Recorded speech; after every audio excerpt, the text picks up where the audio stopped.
Shalom. Shalom. Shalom. Berjumpa kembali bersama kami, The Same Ministry. Kami adalah para awam yang senang mempelajari kitab melalui pelajaran Sekolah Sabat.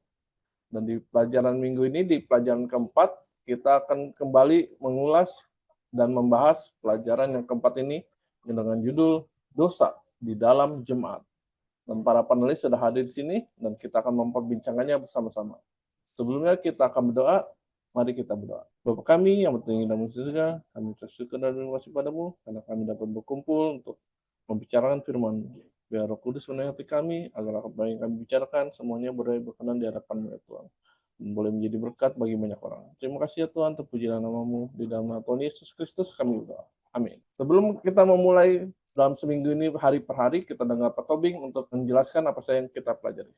Baik, pemirsa The Safe Ministry, pembahasan kita minggu ini yaitu dosa di dalam jemaat. Setelah minggu-minggu sebelumnya kita diuraikan dengan pelajaran mengenai persoalan yang pelik di dalam jemaat Korintus, yaitu terkait perpecahan faksionalisme, artinya ada yang mengaku golongan Paulus, ada golongan macam-macam gitu ya. Nah, sekarang Paulus mengungkapkan ternyata selain itu ada dosa-dosa yang lain yang banyak dilakukan atau terdapat di jemaat pada saat itu. Ya, jadi dosa-dosa apa saja nanti kita akan lihat. Kalau kita lihat di ayat hafalan di 1 Korintus 6 ayat 19-20, atau tidak tahukah kamu bahwa tubuhmu adalah bait Roh Kudus yang diam di dalam kamu, Roh Kudus yang kamu peroleh dari Allah, dan bahwa kamu bukan milik kamu sendiri, sebab kamu telah dibeli dan harganya telah lunas dibayar. Karena itu muliakanlah Allah dengan tubuhmu. Jadi ayat ini adalah ayat familiar yang walaupun sering dipersepsi sebagai ayat kesehatan, namun kalau kita perhatikan baik-baik di dalam perikop 1 Korintus 6 ini, ayat hafalan ini sebenarnya merupakan kesimpulan terhadap dosa-dosa yang ada di dalam jemaat di Korintus, ya, yang didaftarkan dimulai 1 Korintus 5 sampai 1 Korintus 6. Dan secara spesifik sebenarnya di perikop yang terakhir di 1 Korintus 6 ini itu bicara mengenai dosa percabulan. Lalu ayat hafalan ini menyimpulkan bahwa mengingatkan kepada jemaat Korintus, kamu apa nggak tahu bahwa tubuhmu itu bait Roh Kudus Allah, jangan kamu rusak dengan apa?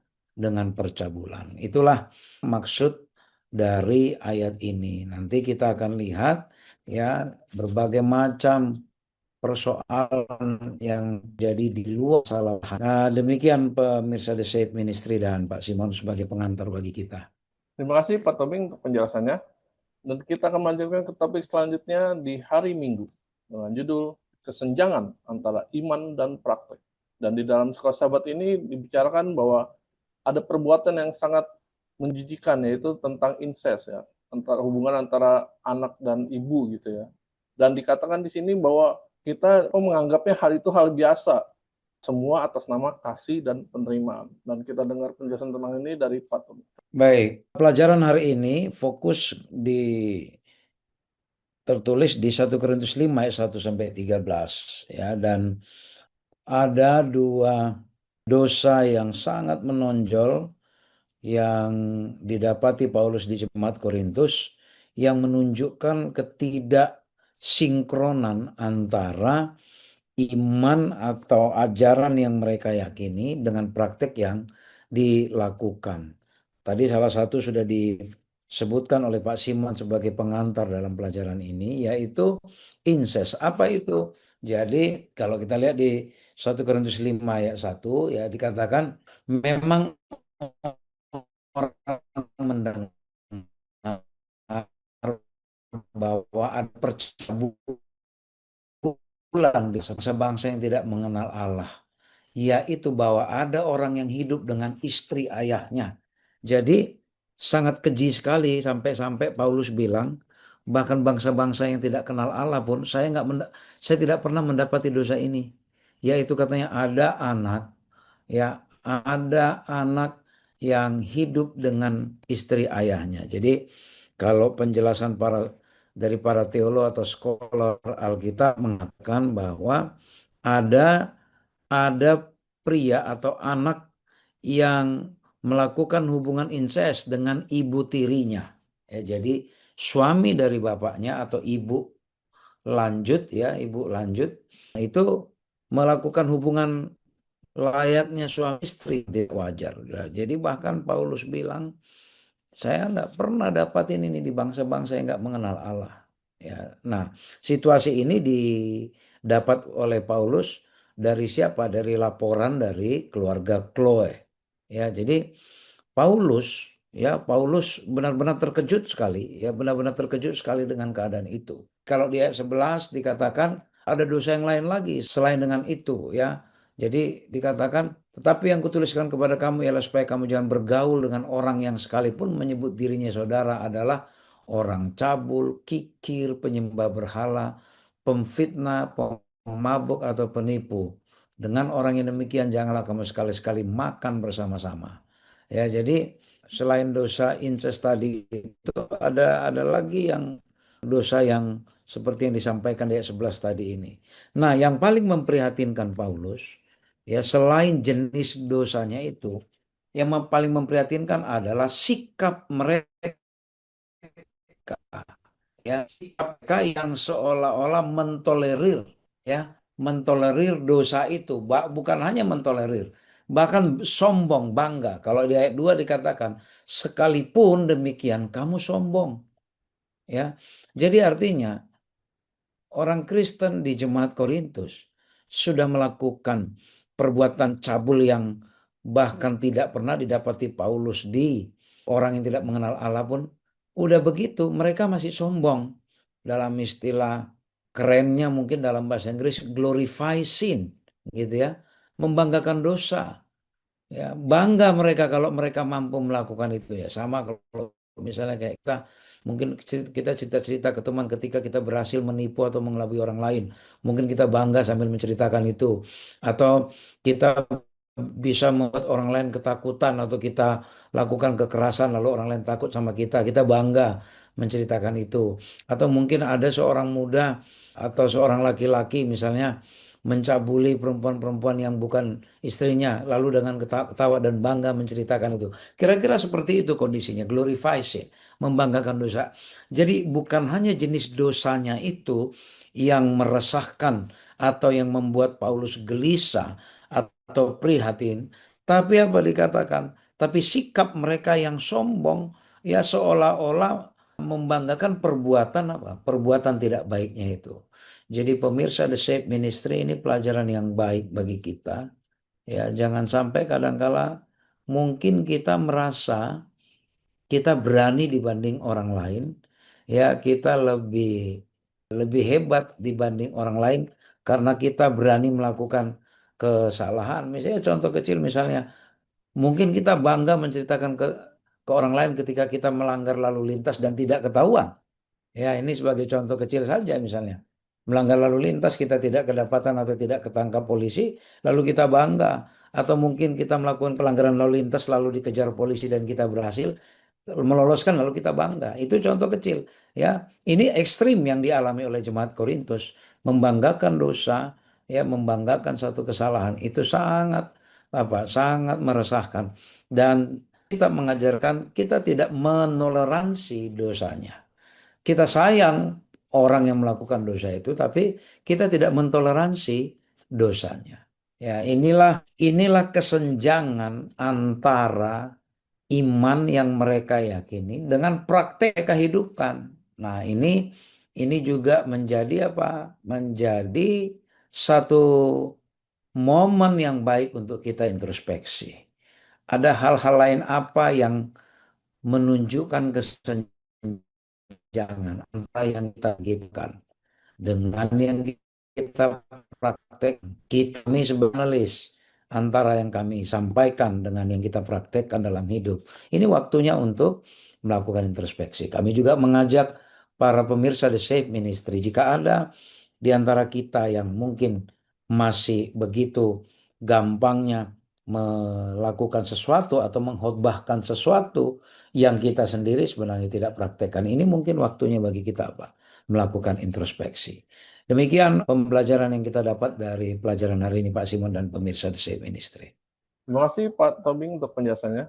Dan kita akan melanjutkan topik selanjutnya di hari Senin dengan judul menangani masalah skandal.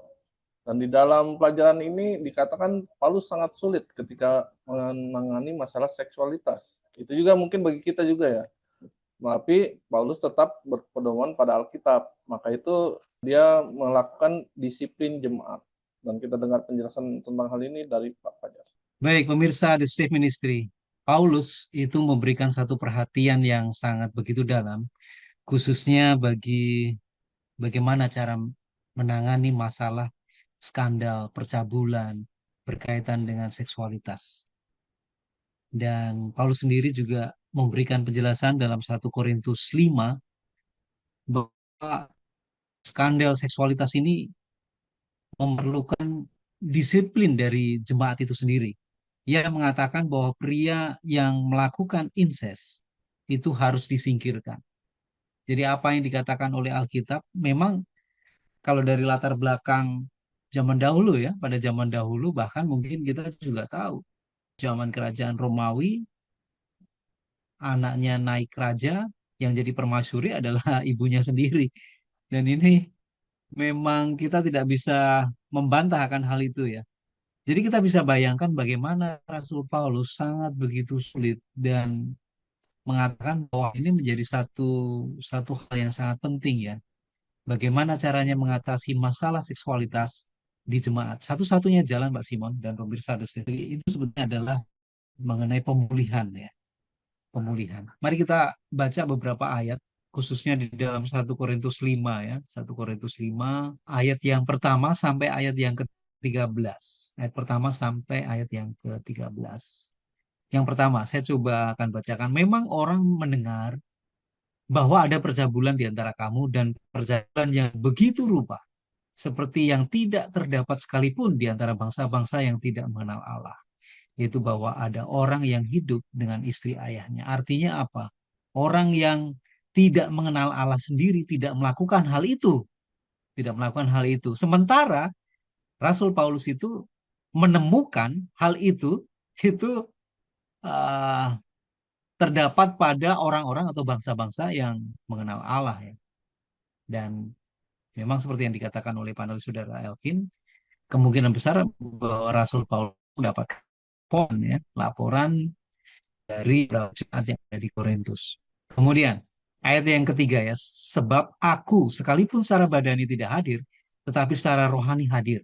Aku sama seperti aku hadir telah menjatuhkan hukuman atas dia yang telah melakukan hal yang semacam itu, semacam itu. Kemudian ada saran juga dari Rasul Paulus khususnya di dalam ayat yang ke-9 kemudian yang ke-10 ya.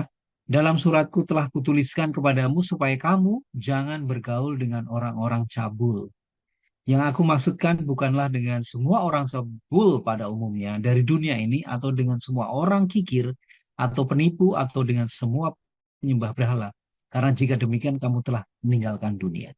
Memang Rasul Paulus memberikan satu saran, ya kita tidak bisa memukuri bahwa di atas dunia ini ada orang-orang yang memiliki satu perilaku yang menyimpang ya. Dan pada zaman ini Pak Simon banyak juga ya. Tapi saran ini masih up to date untuk kita.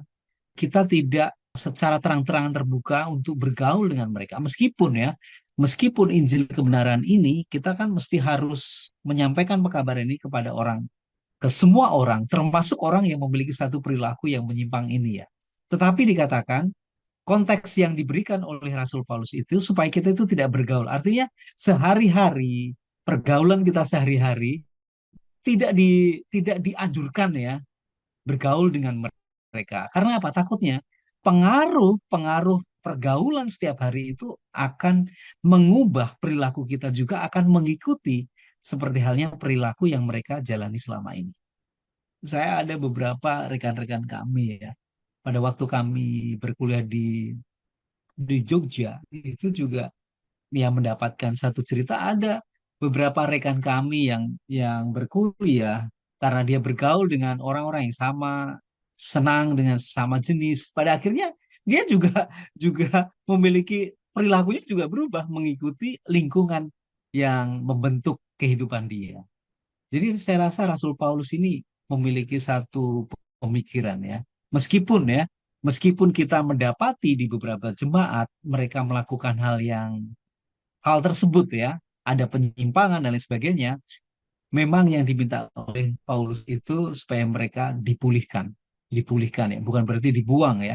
Memang disiplin jemaat itu memang penting untuk diterapkan, tetapi kita juga tetap merangkul mereka bila mana ada anggota jemaat yang melakukan hal semacam itu, ya kita membutuhkan membutuhkan ini ya, apa namanya? Ya Roh Kudus, pengertian supaya kita bisa merangkul mereka. Tujuannya adalah memulihkan keadaan mereka untuk meninggalkan kebiasaan itu. Jadi bagaimana kita menangani masalah skandal ini? Rasul Paulus memberikan satu saran supaya kita itu lebih banyak mencegah hal itu terjadi ya. Tidak bergaul, kemudian apa ini? Tidak makan bersama-sama. Artinya kalau kalau kita makan bersama-sama itu artinya itu betul-betul hubungan yang sangat dalam sekali ya. Hubungan yang sangat begitu dalam. Bisa bercerita satu sama lain. Tetapi Rasul Paulus kembali mengingatkan supaya kita tetap memiliki kehidupan seperti halnya Kristus, memiliki perilaku tabiat seperti halnya Kristus. Dan justru kita menjadi satu contoh bagi mereka dan mengajak mereka untuk meninggalkan perilaku yang negatif dan kembali kepada Kristus saja. Demikian Pak Simon dan pemirsa The Same Ministry. Terima kasih Pak Fajar untuk penjelasannya. Dan kita akan melanjutkan topik pelajaran kita ke hari Selasa dengan judul Melindungi Identitas Jemaat. Dan di pelajaran hari ini ada suatu pertanyaan yang sangat menarik. Mengapa ia mendaftarkan dosa-dosa seksual bersama dengan dosa-dosa lain seperti penyembahan berhala, pencurian, keserakahan, dan pemerasan? Dan kita dengar penjelasan tentang ini dari Pak Tobik Selamat. Baik, pemirsa The Same Ministry, kalau kita perhatikan ya di dalam pelajaran hari ini, yaitu dengan judul Melindungi Identitas Jemaat. Jadi, persoalan-persoalan yang dihadapi oleh jemaat Korintus pada saat itu, ya, menimbulkan perselisihan, sehingga tidak jarang mereka membawa ke pengadilan, ya. Padahal ini sebenarnya adalah kasus-kasus sipil, ya.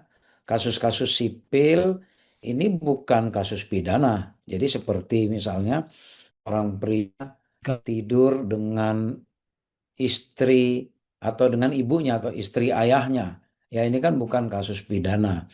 Ini kasus-kasus sipil, kasus perdata. Jadi mereka dulu sering membawanya ini ke orang lain, orang luar, orang yang katakanlah pada saat itu belum memiliki keyakinan yang tepat atau keyakinan yang benar mengenai kekristenan, mengenai siapa itu Yesus atau mengenai Kristus. Sehingga Paulus melihat ini menjadi satu kabar yang buruk, ya, menjadi satu kabar yang buruk ketika persoalan-persoalan internal jemaat seperti itu, apalagi persoalan antara ibu tiri dengan anaknya lalu dibawa ke muka umum, ke orang umum, itu kan itu menghalangi mereka juga, ya, untuk membawa kabar Injil. Ya sudah bisa kita bayangkan bahwa bagaimana jemaat Korintus atau misalnya kita lah, ya, bagaimana kita bisa menginjil kalau kita sendiri katakan persoalan-persoalan di gereja kita, di keluarga kita, kita bawa ke orang luar, lalu setelah itu katakan kita mengadakan jangkauan penginjilan dengan berbagai macam cara, lalu mereka bilang, loh, kalian aja seperti itu keadaannya, gitu ya. Lalu bagaimana kami mau meyakini bahwa hidup kalian benar, ya kan? Nah, itulah yang diperingatkan oleh Paulus mengapa disebut melindungi identitas jemaat. Janganlah suka membuka-buka aib di depan umum, ya, sehingga apa? Sehingga mengizinkan orang-orang sekuler menjadi hakim bagi mereka. Itu makanya Paulus bilang, apakah nggak ada yang membaptis jemaatmu di antara kamu? Kenapa sampai kamu harus harus membawa pihak lain, ya kan?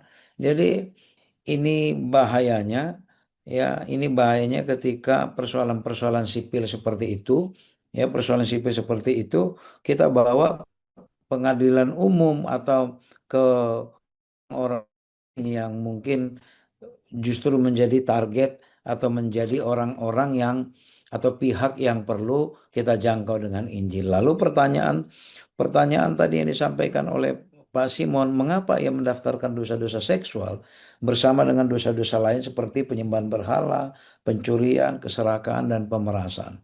Jadi kenapa ini sama bobotnya? Ya, dosa-dosa seperti ini sama bobotnya. Bobotnya dalam artian apa? Ketika dosa-dosa seperti ini dilakukan oleh jemaat, misalnya katakanlah mengaku Kristen tapi masih menyembah berhala, mengaku Kristen masih tersangkut kasus pencurian, lalu pemerasan, gitu ya, serakah ya mungkin korupsi dan segala macam. Itu sama dampaknya, ya, akan merusak identitas jemaat, ya, akan merusak identitas jemaat. Akhirnya apa? Akhirnya sebenarnya perilaku orang Kristen saat itu sebenarnya yang bermasalah, tapi kan akhirnya kehikmatan atau kekudusan kabar Injil itu pun menjadi ikut terpengaruh. Jadi sama kayak kita misalnya sekarang.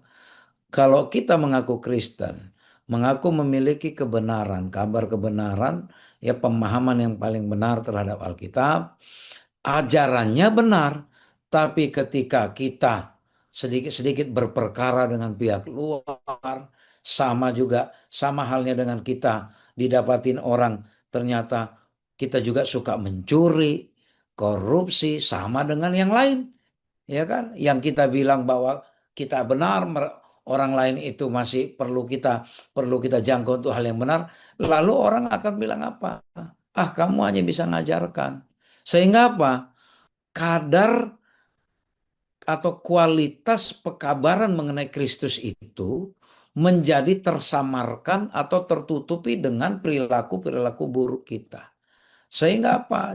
Jemaat kita, atas nama jemaat, ya, identitas kita sebagai jemaat Kristen, sebagai jemaat yang memiliki kebenaran, itu akan jelek dipersepsi oleh orang lain. Sehingga kita pun sulit membawa pekabaran mengenai Kristus. Itulah dampaknya. Jadi pemirsa The Save Ministry, ini menjadi pelajaran bagi kita, ya.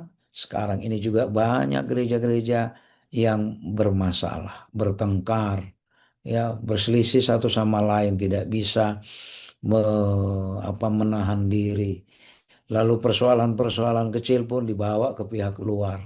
Sehingga apa? Orang pihak luar juga bilang, ya, nanti seperti teguran Yesus kepada orang Farisi, ya, Yesus bilang, sebab itu perhatikanlah apa yang mereka ajarkan kepadamu, tapi jangan perhatikan apa yang mereka lakukan.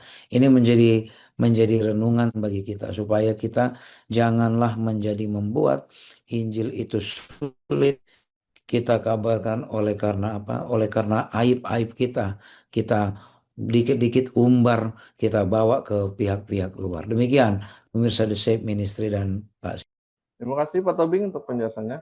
Dan kita akan melanjutkan topik pelajaran kita ke hari Rabu dengan judul penawar terhadap percabulan. Di pelajaran hari ini ada salah persepsi nih yang didapat orang-orang di Korintus tentang pelajaran Paulus. Dikatakan bahwa Injil tuh sudah memerdekakan mereka, dan karena mereka sudah merdeka, maka mereka dapat melakukan semuanya, terserah mereka gitu. Dan ini adalah pemahaman yang salah, dan kita dengar penjelasan tolong ini dari Pak Fajar. Ya, Pak Simon dan pemirsa The Save Ministry. Menarik ya. Jadi ada kesalahan persepsi di yang ada di jemaat Korintus sendiri ya. Bahwa mereka percaya bahwa Injil itu telah memerdekakan mereka. Tapi di dalam benak mereka, mereka berpikir bahwa mereka itu diizinkan untuk melakukan apa saja. Dengan Injil ini sudah memerdekakan mereka, mereka berpikir bahwa mereka itu bisa melakukan apa saja, termasuk di dalam apa eh, perjabulan, kehidupan kehidupan yang yang tidak sesuai dengan kehendak Tuhan ya, yang tidak sesuai dengan kehendak Tuhan. Jadi mereka mau melakukan apa saja. Nah, ini kan diluruskan oleh Rasul Paulus itu sendiri ya. Mereka berpendapat bahwa sama seperti perut itu diciptakan untuk makanan, tubuh juga diciptakan untuk melakukan ya untuk menikmati seks ya, seks dalam tubuh ya.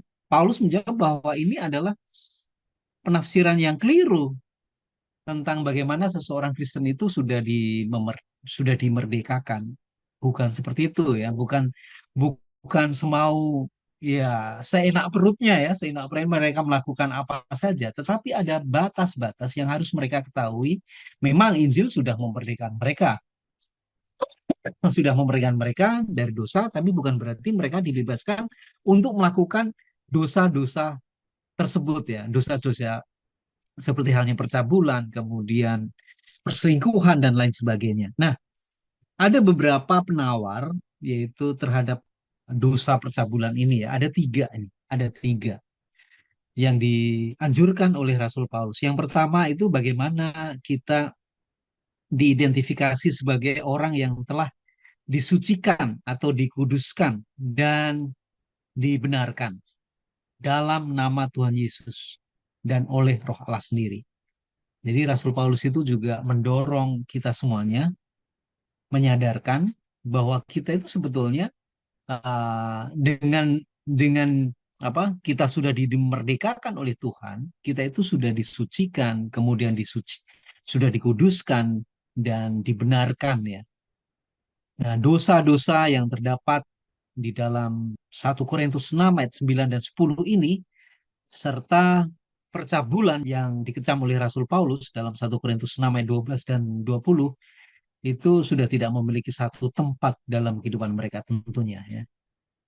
Kemudian yang kedua itu adalah kita menyadari bahwa kita itu adalah anggota Kristus. Artinya apa? Ini bahwa kita itu harus bersatu dengan Kristus. Percabulan adalah pelanggaran terhadap persatuan itu. Siapapun yang bersatu dengan seseorang dalam hubungan seksual di luar nikah menjadi satu tubuh dengannya. Tetapi persatuan dengan Kristus melalui Roh harus menentukan berapa besar etika kita sebagai seorang Kristen di dalam menanggapi masalah percabulan ini. Jadi kalau kita tahu bahwa kita itu adalah anggota Kristus dan Kristus Yesus itu sebagai panutan bagi kita, tentunya kita tidak akan melakukan dosa percabulan ini ya, dosa percabulan. Artinya kalau kalau kita bersatu dengan kalau kita mungkin hidup dan tinggal ya dengan orang tanpa melalui proses pernikahan, itu artinya bahwa orang tersebut itu sudah bersatu dengan orang tersebut ya, bukan dengan Kristus. Dan ini merupakan satu perpecahan dengan Kristus itu sendiri. Nah, yang ketiga, ketika tubuh kita itu adalah bait Roh Kudus. Kita tahu ya bahwa tubuh kita itu sudah dibeli dengan harga yang lunas, bahwa kita tahu bahwa tubuh kita itu adalah bait Roh Kudus, satu-satunya cara untuk hidup kudus, tentunya dengan integritas dalam masalah seksual, yaitu memiliki hubungan yang begitu erat dan intim dengan Kristus melalui Roh Kudus itu sendiri.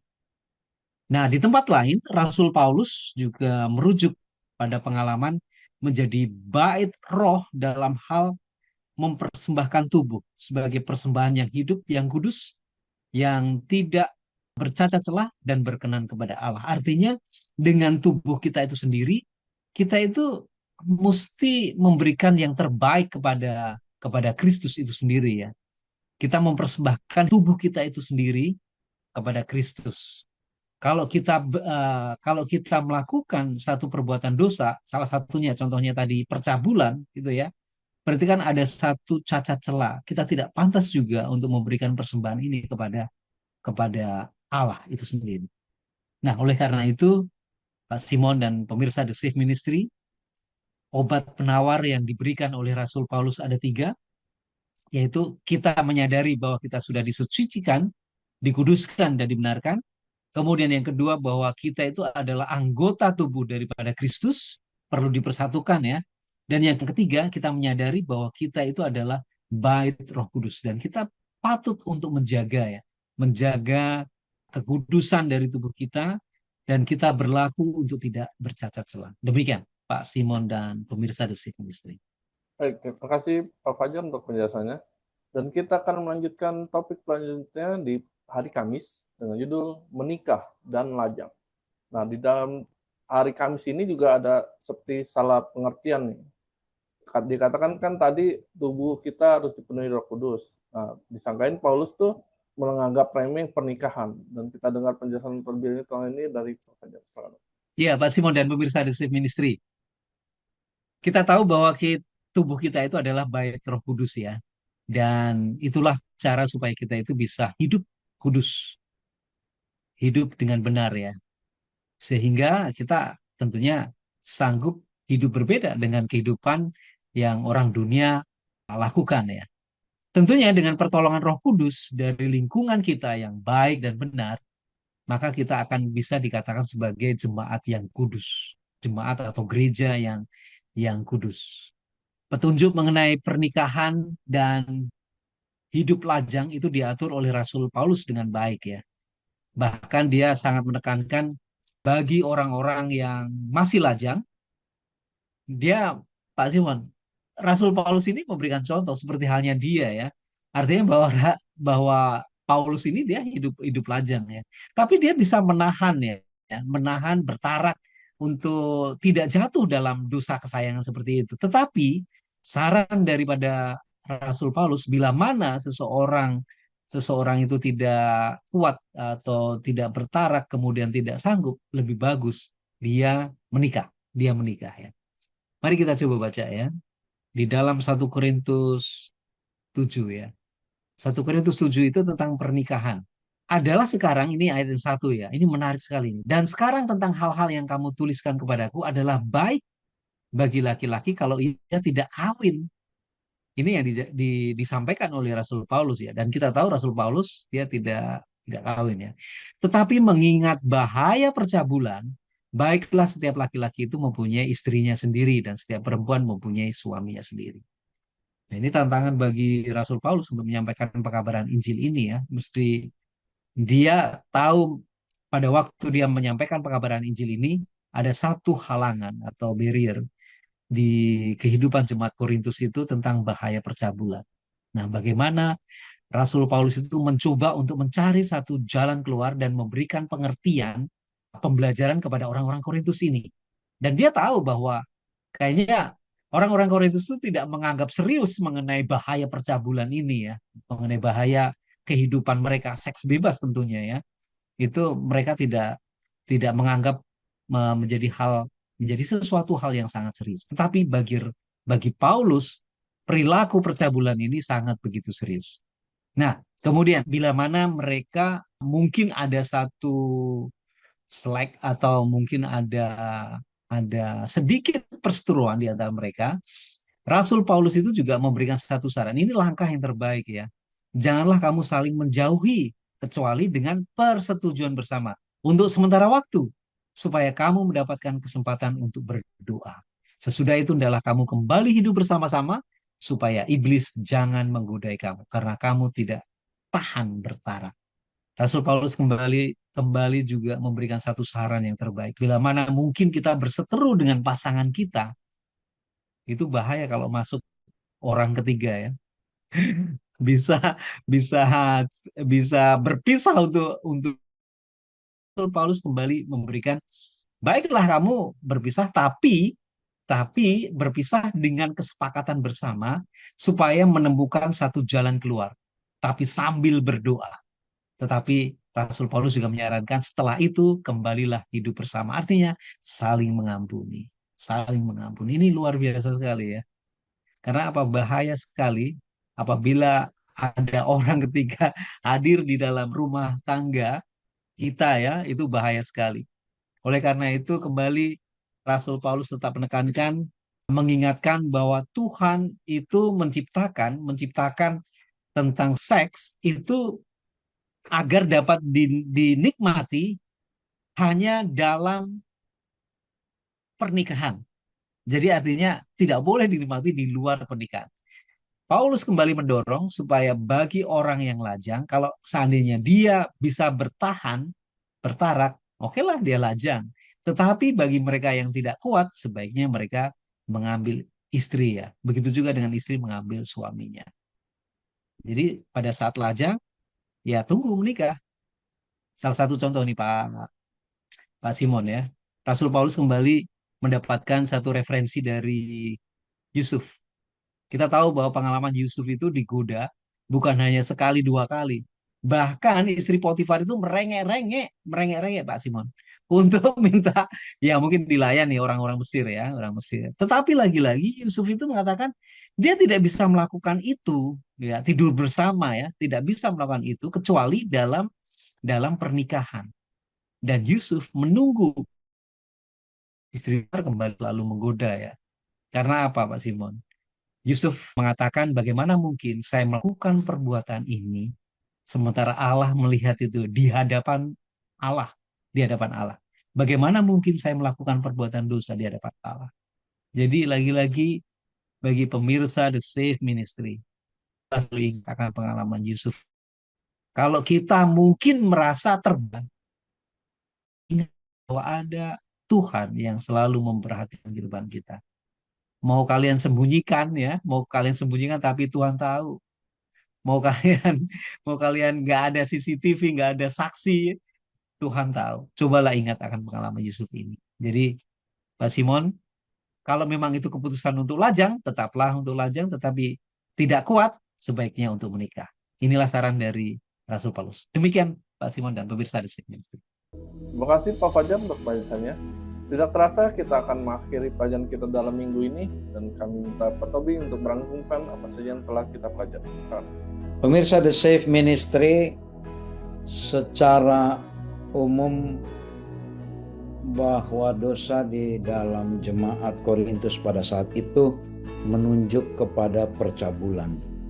Secara harafiah, percabulan yang dimaksud adalah percabulan secara badaniah.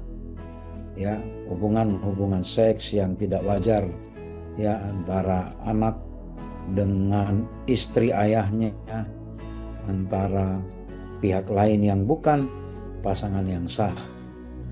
Dan percabulan di sini disejajarkan dengan penyembahan berhala dan kemabukan. Mengapa disejajarkan? Karena penyembahan berhala adalah juga percabulan secara rohani. Jadi pemirsa The Safe Ministry, ketika kita melakukan percabulan secara literal, kita sedang merusak tubuh kita secara fisik. Ketika kita melakukan percabulan secara rohani, penyembahan berhala, kemabukan dan lain-lain, kita sedang merusak tubuh kita secara non-fisik, di mana tubuh kita adalah tempat tinggalnya Bait Allah atau Roh Kudus Allah. Jadi mengapa Paulus begitu concern, begitu menaruh perhatian terhadap dosa di dalam jemaat, terutama yang terkait percabulan? Karena percabulan adalah bentuk perselingkuhan, ya, bentuk penyelewengan, ya, secara badaniah maupun bentuk penyelewengan secara rohani, yaitu menduakan Allah atau penyembahan berhala. Oleh karena itu mari kita kembali menjaga kesucian pernikahan, baik pernikahan secara literal, baik pernikahan secara yang bukan harafiah, di mana kita dan Allah adalah pasangan yang sudah dipersatukan, sehingga tidak boleh ada perceraian.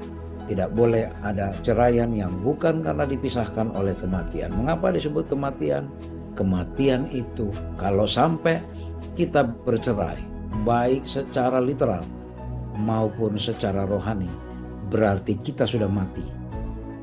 Berarti kita sudah mati, karena hanya kematian yang boleh memisahkan itu.